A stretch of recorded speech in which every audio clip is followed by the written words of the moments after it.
오늘 함께 나눌 말씀은 누가복음 22장 1절에서 13절까지 말씀입니다. 누가복음 22장 1절에서 13절, 신약 성경 134쪽입니다. 134쪽, 우리 22장 1절에서 13절 말씀인데 우리 한 절씩 교독하겠습니다. 제가 먼저 읽도록 하겠습니다. 유월절이라 하는 무교절이 다가오매 그들이 나가 그 하신 말씀대로 만나 유월절을 준비하니라. 아멘. 오늘 어디서 준비하기 원하시나이까? 어디서 준비? 오늘 제일 중요한 단어가 이 준비인 것 같습니다. 예수님이 오늘은 2000년 전에 예수님이 그 나귀를 타고 그 예루살렘에 입성하신 날입니다. 오늘이. 그 나귀를 타고 예수님이 입성하실 때에 스가랴 선지자의 예언이 장차 메시아가 나귀 타고 예루살렘 성에 입성하신다 하는 예언이 있는데 그 예언이 성취된 줄로 알고 사람들이 종려나무 가지를 잘라서 호산나 호산나 외쳤던 것을 기억하고 기념해서 종려주일이다 이렇게 말을 합니다. 그래서 이 종려주일에 예수님은 참 마치 왕이 될 것 같은 그런 기세로 제자들과 함께 예루살렘 성에 입성을 하셨어요. 그럴 때 너무 확실해 보였기 때문에 제자들 중에 베드로와 요한 같은 사람은 그 어머니를 보내서 예수님에게 청탁을 하잖아요. 예수님이 그 왕자에 앉게 되시면 좌편 우편에 우리를 앉혀주세요 하고 할 정도로 예수님은 이 예루살렘 입성 당시에 굉장히 참 예수님이 이번 이 6월절에는 틀림없이 왕이 되시겠구나 이렇게 사람들이 예측을 할 정도였습니다. 그런데 이 종려주일 불과 5일 만에 주일로부터 주일, 월, 화, 수, 목 불과 5일 만에 예수님 어떻게 되세요? 체포당하시고 또 그리고 그 5일째가 되던 날에 십자가에 6일째네요. 금요일이니까 금요일 날 예수님이 십자가에 못 박히시고 이렇게 돌아가십니다. 그래서 불과 5일 만에 예수님의 마치 슈퍼스타이셨던 예수님이 그 온 백성의 관심을 받고 또 제자들에게는 왕이 될 줄 알고 기대를 받던 그 예수님이 순식간에 십자가에 돌아가게 되신 것이 5일 만에, 그냥 10일도 아니고 5일 만에 그렇게 되셨다는 것이죠. 여러분, 왜 이런 예수님의 호산나 호산나 외침을 받고 왕이 되실 것 같이 그런 예측을 받던 그 예수님이 5일 만에 예수님이 그 십자가에 그것도 처참하게 돌아가시게 되었을까요? 원인은 딱 여기 나오는 두 자에 들어가 있습니다. 머리 글자가 티것을 써놨는데 뭘까요? 우리 주일학교 문제입니다. 주일학교. 뭘까요? 요 밑에 보면 나오잖아요. 그죠? 사탄이 들어갔다는 거예요. 사탄이. 여기 이 사탄이 등장합니다. 여기 오늘 본문에도 여기 보시면 12 중에 하나인 가룟신이라 부르는 유다에게 사탄이 들어가니 이렇게 되어 있고, 지난주 여러분 그 아나니아와 삽비라 사건 기억나시죠? 우리 말씀 나누었던 그 아나니아와 삽비라 사건 때도 아나니아와 삽비라가 원래 좋은 마음으로 바나바처럼 자기도 이렇게 하나님 앞에 드려야지 하고 드리려고 하다가 이렇게 땅을 팔고 난 뒤에 마음이 변했잖아요. 그 과정에서 뭐가 들어갔다고 했습니까? 그 과정에서 아나니아와 삽비라에게도 그 사도행전 5장 3절에 보면 사탄이 들어갔다 이렇게 나옵니다. 여기 보시면 베드로가 이르되 아나니아에 어찌하여 사탄이 내 마음에 가득하여 이렇게 나와요. 그래서 사실 이 예루살렘 교회가 막 이렇게 거룩한 공동체로서 성도 간에 서로 신뢰하면서 서로 헌신하면서 아름답게 자라가려고 할 때 거기에 초를 친 그 존재가 누구냐면은 사탄이에요. 그런데 오늘 또 이 예수님의 어떻게 보면 예수님 생애의 가장 하이라이트가 언제냐면은 예수님 공생의 3년차 6월절 이때 성전에 활동할 그때가 예수님의 그 공생의 클라이막스예요. 클라이막스인데 그 클라이막스에서 예수님을 그냥 이렇게 꽃봉오리가 피지도 못한 꽃봉오리가 뚝 떨어지는 것처럼 예수님을 죽게 만든 그 존재가 누구냐면 이 사탄입니다. 사탄.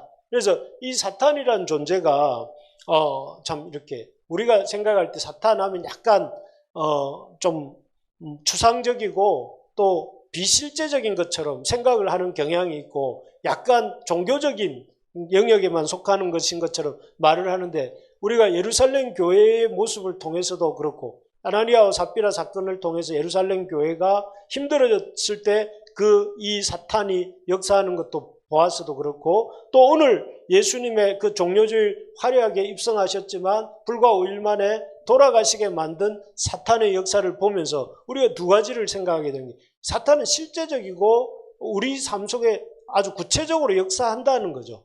우리는 너무 사탄을 관념적으로 너무 어떤 그 신화적인 것처럼 생각을 하지만 실제로 사탄은 활동하고 있고 또 성경은 그것을 이렇게 기록을 하고 있습니다. 그래서 우리가 참 살면서 이 여러 가지 눈에 보이지 않는 것들 중에 실제하는 것들이 많지만 그 중에서 특별히 우리가 의식하고 살아야 될 게 뭐냐면 이런 영적 회방의 존재로서 사탄이 우리의 삶에도 이렇게 활동한다 하는 것입니다. 특별히 그래서 오늘 본문에 보면 예수님의 그 대단하셨던 예수님이 5일 만에 이렇게 그 십자가 지시고 돌아가시게 되기까지 그 결정적인 그 원인이 무엇이었는지 사탄이 어떻게 예수님의 삶을 그 아주 꽃봉오리 같은 삶을 이렇게 꽃도 피지 못하고 지게 만들었는지 하는 것이 오늘 본문에 나오는데 먼저 한번 나와 이거 한번 읽어주세요. 늦게 왔으니까. 사보타지. 예. 예수님의 사역을 사보타지. 우리 이거 많이 노동운동할 때 쓰는 말인데 저 사보타지라는 것이 방해, 해방 이렇게 하는 거죠. 사탄이 어떻게 예수님의 사역을 사보타지 했는가, 해방했는가 하는 것을 보면요. 첫 번째가 종교 지도자들을 통해서 음모를 꿉니다. 그래서 종교 지도자들이 여기 22장에 보시면 3절에 이렇게 나옵니다. 2장을 우리 읽어보면 우리 다 같이 한번 읽어봅시다. 시작. 대제사장들과 서기관들이 예수를 무슨 방도로 죽일까 궁리하니 이는 그들이 백성을 두려워함이로라. 여기서 보면 대제사장과 여기 서기관들이라고 나오는데 오늘날 교회로 치면 이분들은 어떤 정도의 분일까요? 목사님과 집사님들 뭐 이렇게 하면 될까요? 목사님과 집사님들이 모여서 궁리할 때에 궁리해야 될 일이 뭐가 있을까요? 사람을 살리는 일일까요? 사람을 죽이는 일일까요? 죽이는 일. 우리 세미자매 너무 몰입을 해가지고 목사님하고 집사님이 모여서 의논할 때에 어떻게 하면 교회를 잘 섬길까? 어떻게 하면 교회를 통해서 복음을 잘 전할 수 있을까? 또 사람들에게 이렇게 유익함을 끼칠 수 있을까? 이런 고민을 하거든요. 그런데 여기 정상적이지 않은 모습이 나오잖아요. 이 대제사장과 서기관들이 모였으면 어떻게 하면 예수를 살릴까? 예수님이 메시아인 것 같은데 그 메시아이신 예수님을 백성들이 잘 알도록 도와줄까? 이런 고민을 했다면 정상적인데 여기 보면 대제사장과 서기관들이 예수를 무슨 방도로 죽일까? 죽이고 싶은데 왜 못 죽이고 있었냐면 백성을 두려워해서 못 죽이고 있었는데 어떻게 하면 예수님을 죽일 수 있을까? 이렇게 고민을 하고 있는 것이죠. 그래서 사실 이런 일들은 정상적인 일이 아닙니다. 여러분 성경을 읽을 때 종교 지도자들이 누구보다 사랑을 말하고 사랑을 행해야 되는 사람들이 정상적이지 않은 일을 행하고 있는 거죠. 그러면 왜 이 사람들은 이렇게 정상적인 일을 하지 않고 비정상적인 일을 하고 있느냐면 시기와 질투 때문입니다. 왜냐하면 이 사람들은 종교 지도자들로서 바리새인과 그 대제사장과 서기관들은 종교 지도자로서 당시에 많은 사람들의 백성들의 존경과 또 정경 가운데 이 힘을 누리고 있었던 사람들이에요. 그런데 예수님이 메시아로 오셔가지고 메시아로 오신 예수님께서 백성들의 전폭적인 관심과 지지를 받는 것을 볼 때에 원래 이 사람들은 예수님이 메시아이신 것을 알 수가 있었는데, 여러 가지 사건들을 통해서. 그렇다면 당연히 보여야 될 반응이 시기하고 질투가 아니라 감사와 존경의 마음을, 이런 걸 드려야 되는데, 그렇게 하는 것이 아니라 시기와 질투의 마음이 그들로 하여금 자기들이 해야 될 일을 이렇게 하지 않고 예수님을 맞아들이고 예수님을 높이는 그런 것이 아니라 예수님을 죽이려고 하는 이런 모습을 갖게 된 거죠. 두 번째로는 한번 읽어볼까요? 말씀에 대한 강팍한 태도. 이 말은 hard attitude toward the word. 말씀에 대한 어떤 딱딱한 마음을 갖고 있었다는 거예요. 딱딱한 마음. 여러분, 예수님은 사실 이 사람들에게 여러 차례에 걸쳐서 그 대제사장과 서기관들에게 가르쳐 주셨어요. 예수님이 어떤 분이신지. 그래서 이 본문 앞전 본문에 보면 누가복음 19장에 보면 어떤 본문이 나오냐면은 예수님이 성전은 지금처럼 운영되면 안 된다. 성전 안에서 그때 뭐가 이루어졌어요? 매매가 이루어지고 성전 안에서 이렇게 그 사람들이 어떤 장사를 하고 그런 것들을 보면서 성전은 이렇게 되면 안 된다. 너희들이 지금 성전을 만민이 기도해야 되는 집을 강도의 구렬로 만들었다 하면서 책망하셨어요. 그러면 여러분 어떻게 해야 되겠습니까? 너희가 예배를 그렇게 드리면 안 된다. 예배당에서 그런 일을 하면 안 된다. 이러면 안 하면 되잖아요. 우리가 잘못하고 있구나. 이렇게 장사하는 곳으로 만들면 안 되는데 내가 장사하는 곳을 만들었구나. 이렇게 생각을 해야 그게 건강한 마음이에요. 종교 지도자들로서는 건강한 마음. 그 다음에 예수님이 하신 말씀이 뭐였냐면은 그래도 못 깨달으니까 무화과 나무 악한 농부들의 비유를 하세요. 누가복음 20장에. 그러면은 그건 뭐냐면 하나님이 어떤 농장 주인이 포도원을 만들고 그 포도원을 이렇게 농부들에게 맡기고 소출의 얼마를 나에게 주는 조건으로 먼 곳으로 갔어요. 그리고 이제 한 3년이 지나서 소출이 날 때쯤 되었을 때 이렇게 사람을 보내어서 소출을 다오하고 농부들에게 보냈는데 농부들이 그 보낸 사람을 죽이고 그 다음에도 또 보냈는데 죽이고 그리고 나중에는 그 농장 주인이 자기 아들을 보내었는데 그 아들마저도 죽이면 이 농장이 우리께 될 수도 있겠구나 생각하면서 농부들이 그 아들마저도 죽였다 하면서 예수님이 그 비유를 하셨어요. 그 비유를 통해서 농장 주인은 하나님이시고 그 포도원은 이스라엘이고 그 포도원에 이렇게 해서 보낸 사람들은 주인이 세를 받기 위해서 보낸 사람들은 선지자들이고 맨 마지막에 보낸 아들은 예수님을 말하는 거거든. 그럼 너희가 지금 너희 것이 아닌 이스라엘이 너희 것이 아닌데 너희 것처럼 이렇게 차지하고 하나님 말씀에 불순종하고 있다 하고 뜨끔하게 말씀을 주셨어요. 그러면 이 사람들이 어떻게 해야 되느냐면은 이거 내가 우리를 향해서 하시는 말씀이구나 생각을 하면서 그 말씀 앞에서 자신의 마음을 돌아보고 자신의 태도를 돌아보고 내가 이렇게 살면 안 되지 하고 돌이키기를 기대하신 것이죠. 예수님은. 그런데 이 사람은 그게 아니었어요. 그게 아니고 오히려 예수님에 대해서 앙심을 품었어요. 예수님이 그 성전을 강도의 속을 만들었다고 우리를 책망하시고 또 예수님이 우리를 악한 농부들 같다고 책망하시니까 마음이 상한 거죠. 그래서 그 결과가 아까 말했던 그 농부들이 여기 이렇게 말하는 거죠. 예수를 무슨 방도로 죽일까? 예수를 어떻게 하면 죽일 수 있을까? 이게 바로 앞에 말씀드린 이 말씀에 대한 강팍한 태도입니다. 말씀을 들을 때에 그 말씀에 대해서 나에게 주시는 말씀으로 들으면서 그 말씀을 통해서 내가 어떻게 바뀌어야 될지를 생각하는 게 아니라 그 말씀보다 자기가 위에 가서 왜 나한테 이런 기분 나쁜 말씀을 해? 이 예수님 맛 좀 봐라. 이렇게 되는 거잖아요. 그렇습니다. 그래서 어떻게 보면 이 말씀에 대한 태도가 우리의 영혼을 결정한다고 볼 수 있습니다. 그래서 말씀을 들을 때 여러분 어떻게 들어야 되겠습니까? 말씀을 들을 때에 판단하는 마음으로 듣는 것이 아니라 말씀을 들으면서 그 말씀을 가지고 어떻게 그 말씀 전하는 메신저를 이렇게 너무 보지 마시고 목사님이 말씀을 전한다 할 때 그 목사님이 얼마나 이렇게 말씀을 잘 전하는가 못 전하는가 이것도 중요하겠지만 그게 아니라 하나님 그 말씀을 통해서 지금 나에게 하시려고 하시는 말씀이 뭔가? 이걸 잘 들으면 여러분 어떤 메신저가 말씀을 전해도 여러분 마음속에 은혜가 올 말씀이면 은혜가 오는 것이고 또 내가 하나님 앞에 회개해야 될 것이면 회개해야 할 것을 깨닫게 해주시는 거잖아요.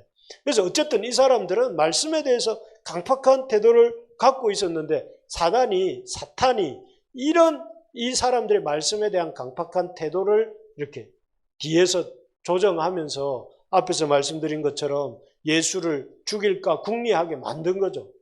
그래서 여러분 우리가 참 말씀에 대해서 이런 내 태도가 내 인생의 영혼을 결정한다. 말씀에 대한 태도를 우리가 어떻게 가질 것인지 늘 고민해야 됩니다. 하나님 말씀을 들을 때 겸손하게 나에게 주시는 말씀으로 듣는 것이 중요하다는 것이죠. 그리고 두 번째로 이 사탄이 이렇게 사용한 존재가 누구냐면 유다입니다. 유다는 이 유다가 어떤 사람이냐면은 예수님의 특별한 신뢰를 받는 사람이라고 제가 지난번 성찬 때도 말씀을 드렸는데 이 유다의 마음을 사로잡았더니 그러면 여러분 생각에 어떻게 이 사람에게 사탄이 들어갈 수 있을지 이렇게 생각하겠죠. 사탄이 사람 마음속에 들어간다고 그러면은 나는 어디로 가고 사탄이 내 속에 들어오는 걸까? 이런 생각을 할 수 있는데 한마디로 말하면 사탄이 유다에게 들어간 방식은 이렇게 생각을 통해서 들어가는 것이죠. 원래 유다가 제일 사랑한 게 뭘까요? 유다가 사랑한 게 뭘까요? 예, 잘 아시겠지만 돈입니다, 돈. 그래서 예수님 나사로 살린 사건 이후에 어떤 마리아라고 하는 여인이 예수님의 발에 300데나리온 가격이 있는 향유를 탁 깨트려가지고 이렇게 그 발에 부었을 때에 이 제자들이 옆에서 막 그 여인을 비난합니다. 뭐라고 했냐면 이걸 300데나리온에 팔아서 가난한 자들에게 주지 않고 왜 이렇게 허비하냐? 이 말한 사람이 누구냐면 유다라는 거예요. 유다가 그런데 그런 말을 한 건 진짜로 가난한 사람을 생각한 것이 아니고 돈깨를 맞고 훔쳐가고 싶은데 그냥 이렇게 헌금을 하면 그걸 가지고 자기가 갖고 있다가 쓱 할 수도 있는데 지금 예수님 발에 부어버렸기 때문에 그거를 어떻게 할 수가 없잖아요. 그러니까 여기에 유다의 마음이 본심이 나오는 거죠. 본심이 뭐냐면 돈입니다. 돈 욕심이 많은 사람이 유다입니다. 근데 사실 뭐 유다만 그렇습니까? 저도 그렇고 여러분도 그렇고 다 돈에 대한 애착이 있잖아요. 돈이 좀 많았으면 좋겠다. 이런 생각은 있는데 근데 유다는 문제는 뭐냐면 돈 욕심이 많은 게 문제라기보다 돈 욕심만 있었던 것 같아요. 그래서 뒤에 보면 마귀가 여기 12장인데 13장이잖아요. 이 유다의 마음에 예수를 팔려는 생각을 넣는 거죠. 왜냐하면 이때는 요한복음 13장쯤 되면은 예수님이 이제는 공생의 마무리, 이제 마지막 성찬을 하시고 이제 십자가 고난을 향해 나아갈 그때예요. 그때인데 예수님을 보니까 자꾸 죽으신다고 하시고 왕이 이제 자기 영적인 왕이 되신다 하고 그러니까 이 유다의 마음에는 예수님을 따라가 봐야 돈을 벌 일은 없겠구나. 그렇다면 내가 마지막 내 몫이라도 챙겨야지 하면서 예수를 팔려는 생각을 하고 그래서 마태복음 26장 15절 우리 다 같이 한번 읽어봅시다. 시작. 내가 예수를 너희에게 넘겨주리니 얼마나 주려느냐 하니 그들이 은 30을 달아주거늘. 유다가 먼저 찾아가요. 대제사장과 종교 지도자들을 찾아가서 충격적인 말을 하죠. 내가 예수를 넘겨주겠는데 얼마 줄래? 나한테 얼마 줄래? 흥정을 하는 거예요. 그래서 오늘 본문에도 보면 이 대제사장과 서기관들이 크게 기뻐했다. 이런 표현이 나옵니다. 그래서 사탄이 어떻게 우리의 마음속에 들어가는가? 사탄이 어떻게 우리의 마음속에 들어간다고요? 우리의 욕망을 따라서 우리가 평소에 하고 있는 생각을 따라서 그 욕망과 생각을 부추기는 방식으로 우리 속에 들어온다는 거예요. 그래서 사실은 가장 치열한 전쟁터가 우크라이나도 아니고 이렇게 팔레스타인도 아니고 어쩌면은 거기도 치열한 전쟁터지만 우리 머릿속, 우리 마음속이 그런 거예요. 그래서 한번 생각을 잘못하면 그 생각이 꼬리에 꼬리를 물고 결국은 이렇게 자기가 그 생각을 하는 것이 아니라 생각이 자기를 움직여가는 거예요. 그래서 중요한 게 늘 뭐라고 합니까? 이 시편에서 복 있는 사람은 어떤 사람이다? 여호와의 말씀을 주야로 묵상하는 사람. 그러면 왜 그 생각을 지켜주는 거냐? 그래서 잠언 4장 23절에도 뭐라고 합니까? 무릇 지킬 만한 것 중에 내 마음을 지켜라 이렇게 말하잖아요. 마음을 지킨다는 건 그 생각을 지키는 것. 어쨌든 이 유다를 통해서 어찌 보면 사탄이 쾌재를 불렀을 거예요. 이 유다의 마음속에 예수님 팔려는 생각을 넣었고 그것이 실행에 옮겨지고 나중에는 어떻게 됩니까? 이루어지잖아요. 유다가 예수님을 넘겨주었고 예수님이 그 5일 만에 호산나 메시아가 그 십자가의 죄수가 되어 죽잖아요. 이런 일들이 어떻게 벌어지느냐 하면은 바로 이 유다의 생각을 통해서 이루어졌고 유다의 생각 속에 넣은 사탄의 계획에 의해서 이루어졌고 사탄이 생각해 볼 때 예수 별거 아니네. 예수 그렇게 3년 동안 애지중지 유다 기르더니만 유다 돈 몇 푼에 예수를 팔다니 그러면서 아주 사탄이 쾌재를 부르면서 내가 이겼다. I win.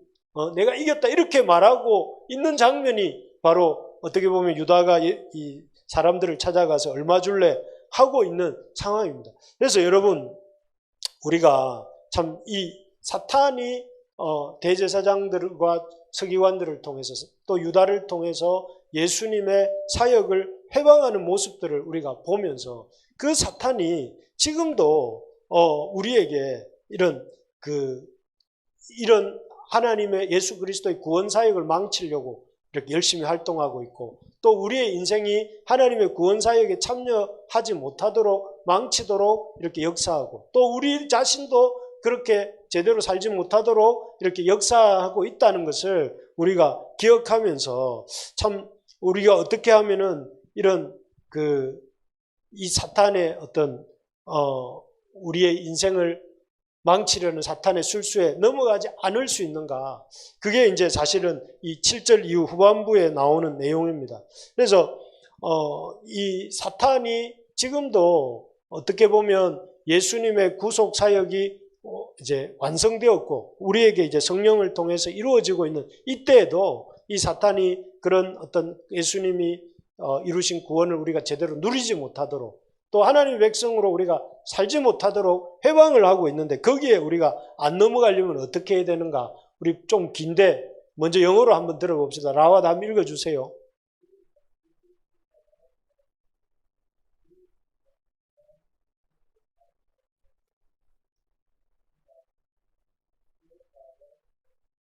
예, 무슨 뜻인지 알겠죠?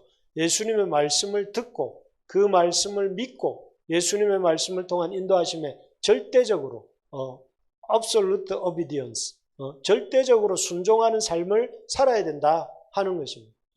절대적이란 말을 요즘 잘 보기 어려운 말이지만 어떻게 하면 유다처럼 또 종교 지도자들처럼 그 본분을 잃고 사람을 살리는 일이 아니라 죽이는 일을 하고 은혜를 배신하고 예수님을 팔아넘기는 일을 하는 그런 인생이 되지 않을 수 있는가? 그런 인생이 되지 않을 수 있는 길이 뭐냐면은 말씀을 듣고 말씀을 믿고 그 말씀에 절대적으로 순종하고 쓰리고네요, 그죠?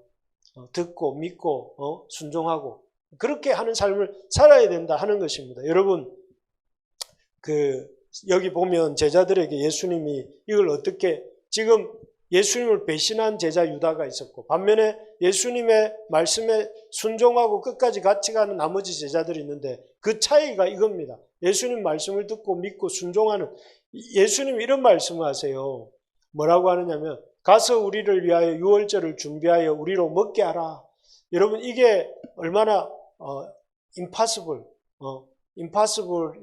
어려운 명령 말씀이신지를 여러분 잘 못 느끼겠지만 이 당시는 유월절이 이제 점점 다가오고 점점이 아니라 곧 유월절이고 유월절이기 때문에 예루살렘 성내에는 보통 때보다 예루살렘 인구가 5만이라고 치면은 한 15만 정도 되는 3배 정도 되는 사람들이 예루살렘으로 옵니다. 유월절을 지키러. 그러면 유월절 예루살렘 안에는 이 숙소가 없어요.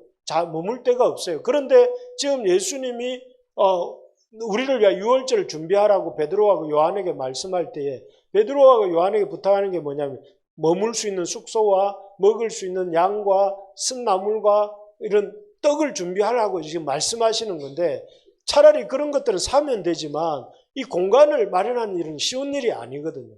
그런데 제자들 입장에서는 그 그리고 또 한 가지 더 중요한 게 뭐냐면 지금 유다가 예수님을 넘겨줄 기회를 찾고 있잖아요.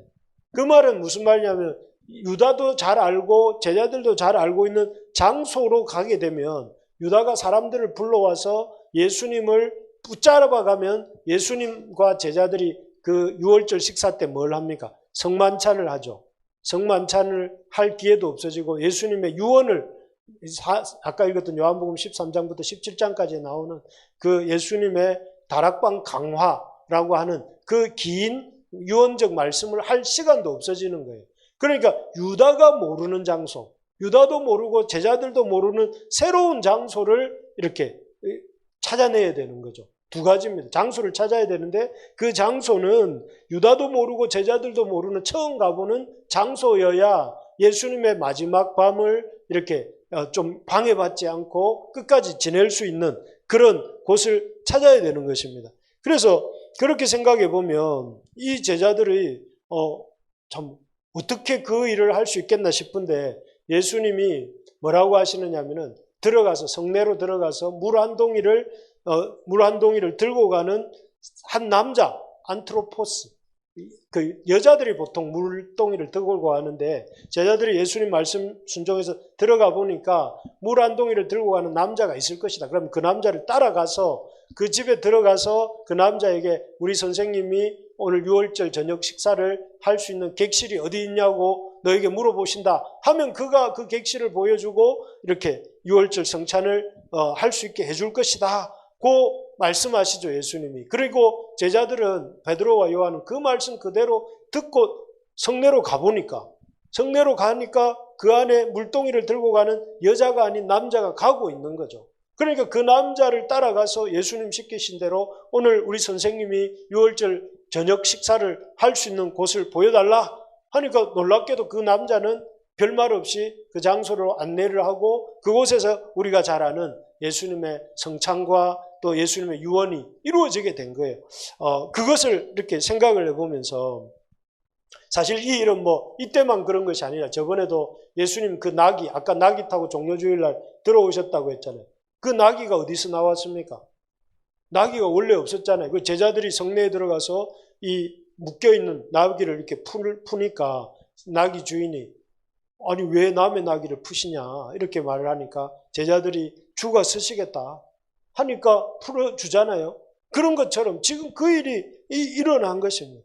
그렇습니다. 여기서 우리가 깨닫게 되는 것이 무엇이냐면은 사탄은 끊임없이 예수님의 그 인생의 사역의 클라이막스 구속 사역을 해방하려고 종교 지도자들을 동원하고 예수님이 아끼던 제자 유다를 동원해서 그 예수님을 이렇게 팔아넘기게 만드는 그리고 죽게 만드는 그 일을 하려고 하지만 반면에 나머지 11 제자들이 이렇게 그런 사탄의 이 계략에 넘어가지 않을 수 있었던 것은 여기 보시는 것처럼 그 예수님의 말씀을 듣고 내 생각에는 그래 안 될 것 같은데요.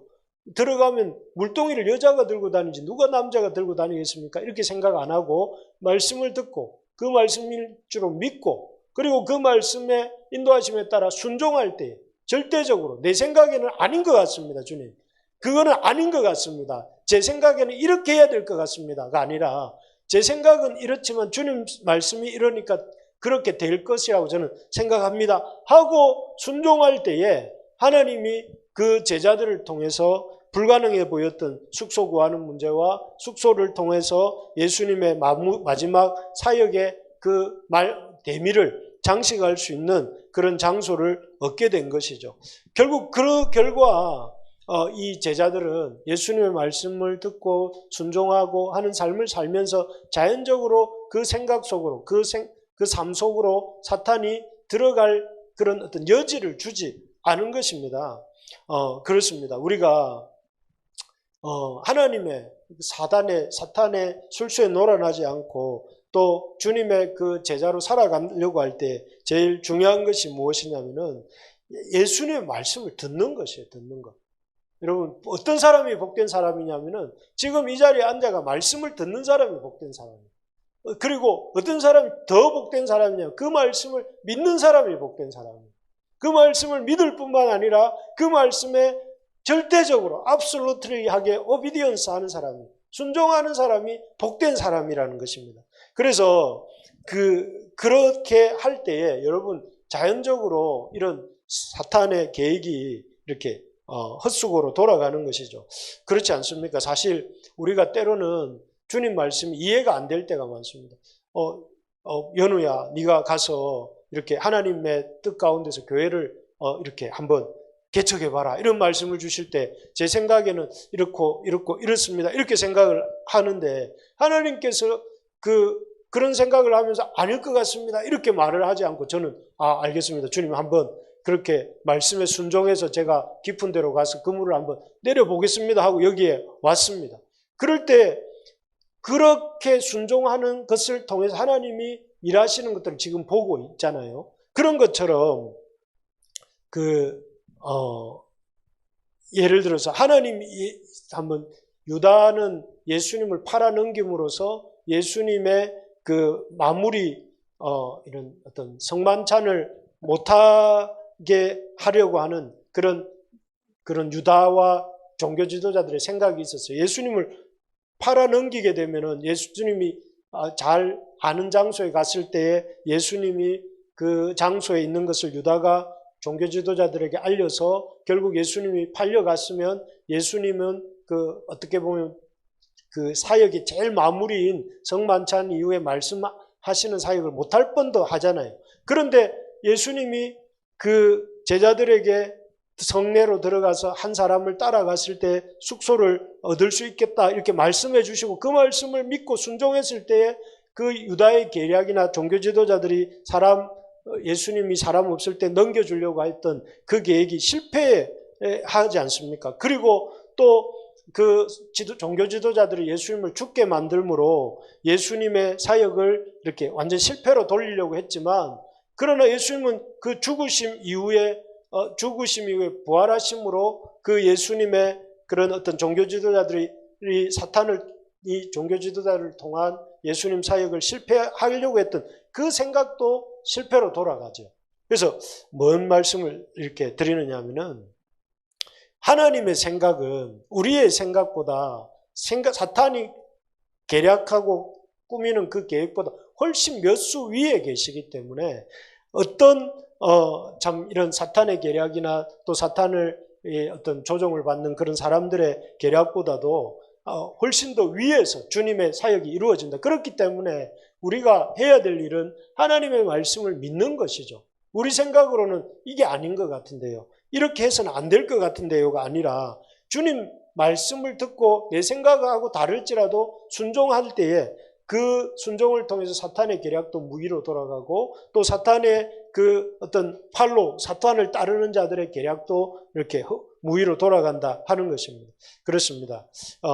참 바라는 것은 이 고난주간이 고난주간이기도 하지만 동시에 승리의 주간이기도 합니다. 이 고난주간에 우리 모든 부르심의 가족들이 하나님의 말씀을 열심히 듣고 또 믿음을 회복하고 또 그 가운데 하나님이 주시는 능력을 경험하는 이번 한 주간이 되기를 진심으로 소망합니다. 그래서 여러분 이번 고난주간 특별 저녁 기도회를 할 것입니다. 그래서 누가복음에 나오는 예수님의 고난주간의 행적을 중심으로 제가 우리 지체들하고 같이 저녁마다 월요일부터 금요일까지 말씀을 묵상하고 또 말씀 붙들고 기도하고 또 그 말씀을 가지고 우리 서로를 위해서 기도하면서 하나님 어떻게 역사하시는지를 경험하고자 하는 소망을 갖고 있는데 우리 형제자매들도 이번 고난주간에 열심히 나와서 하나님 말씀 같이 듣고 기도하고 그래서 하나님이 주시는 놀라운 능력과 하나님의 이